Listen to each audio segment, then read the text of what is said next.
Le monde du sport est un monde très prisé et il faut être ambitieux. Pour cela, il faut avoir le meilleur accompagnement possible. C'est comme dans le sport de haut niveau pour atteindre vos objectifs.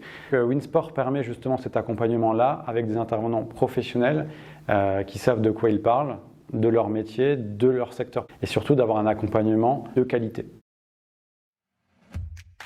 Bonjour, je m'appelle Thomas Mertz, j'interviens auprès des bachelors en management du sport en tant qu'intervenant professionnel Winsport School sur plusieurs modules, que ce soit auprès des premières, deuxième et troisième années, notamment sur la partie sport et enjeux sociétaux, mais aussi sur toute la communication et la stratégie concernant le digital et notamment les médias sociaux. Le digital est important pour les étudiants, on est hyper connecté dans une société de surconsommation d'informations et aujourd'hui tout le monde a un smartphone, un ordinateur, une tablette, mais on ne les utilise pas forcément à bon escient. L'idée c'est surtout aussi de comprendre quels sont les outils et les leviers qui vont leur permettre de se différencier d'un autre étudiant pour décrocher un stage, un job par la suite et travailler dans le monde du sport et de l'événementiel. Donc par rapport à ça, c'est aussi de les sensibiliser aux réseaux sociaux, mais pas justement aux dérives des réseaux sociaux, mais de bien se mettre en avant. Un profil LinkedIn qui est optimisé, ça nécessite des compétences, ça nécessite d'être bien référencé par rapport à des mots-clés et ça s'apprend. L'idée, c'est vraiment de leur donner des outils, une compétence par rapport à ça, une connaissance. Ce que j'apprécie à Winsport School, c'est l'environnement. C'est des classes qui sont quand même très resserrées concernant les étudiants. On n'est pas sur des grandes promotions comme à la fac, donc on a beaucoup plus de proximité et donc d'échanges et d'interaction.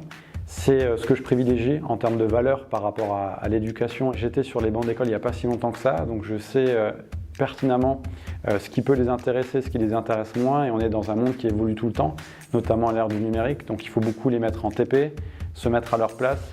Ils ont tous un peu une face cachée par rapport à des choses qu'ils peuvent mettre en avant, ils n'en ont pas forcément toujours conscience. Donc la créativité, c'est ce qui va leur permettre, je pense, de se différencier parce qu'ils sont beaucoup du marché du travail. Je trouve qu'il est important de parler d'expériences vécues qui se mettent à la place aussi de ce qu'on peut vivre nous en tant qu'intervenants et dans le monde de l'entreprise. Je voulais devenir journaliste de sport.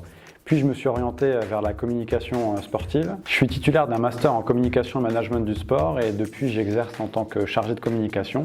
J'étais chargé pendant 5 ans en tant que salarié dans une structure qui accompagnait les sportifs de haut niveau en Moselle.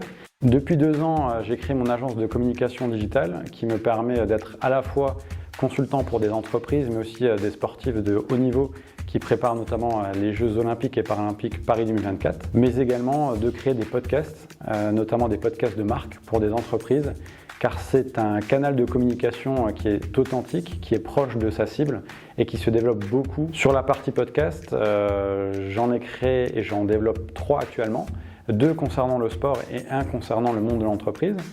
Les 2 premiers concernent Confidence Sportive, le nom de ma société, et axé sur les émotions dans le sport, qui n'était pas un angle traité jusqu'à présent et qui me tenait à cœur, où j'interviens auprès d'interviews de sportifs, de coachs, mais aussi de dirigeants qui gravitent au milieu du sport pour les mettre en avant. Et puis rendez-vous Grenat sur l'actualité concernant l'EFCMS en Moselle, qui est le club de ma ville. Et le dernier podcast que j'ai lancé en janvier 2023, qui est tout récent, qui concerne le monde de l'entreprise, La Clanche, qui ouvre la porte aux entreprises. L'objectif est de découvrir des métiers, des secteurs d'activité grâce à des témoignages. Alors, vous pouvez me retrouver bien sûr sur LinkedIn en tapant Thomas Mertz, Confidence Sportive. Vous tomberez sur mon profil et les différentes pages associées.